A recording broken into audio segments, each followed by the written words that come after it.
Good morning, Honorable Chairman Sir, respected teachers and my dear friends. A warm good morning to all. This is K. Ashma Saileja from 8th standard. First of all, like to wish each and every children happy Children's Day. So I would like to tell you about Children's Day. We celebrate Children's Day on 14th November every year. This is the birth anniversary of Johanna Nehru.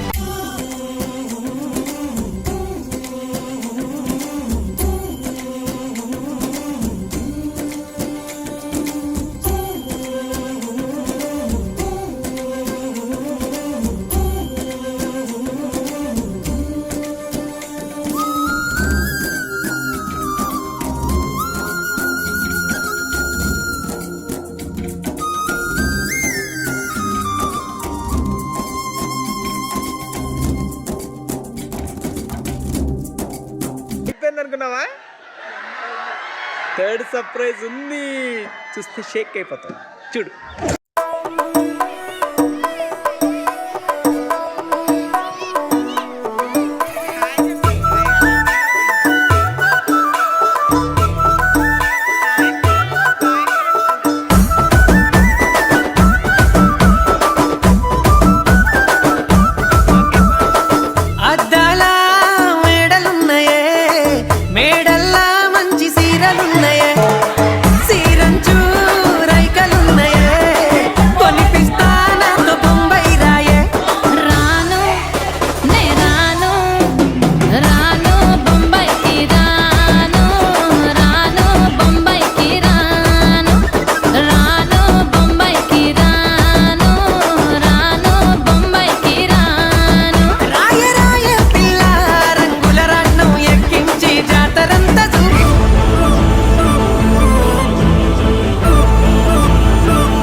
అదిరిపోలా మిమ్మ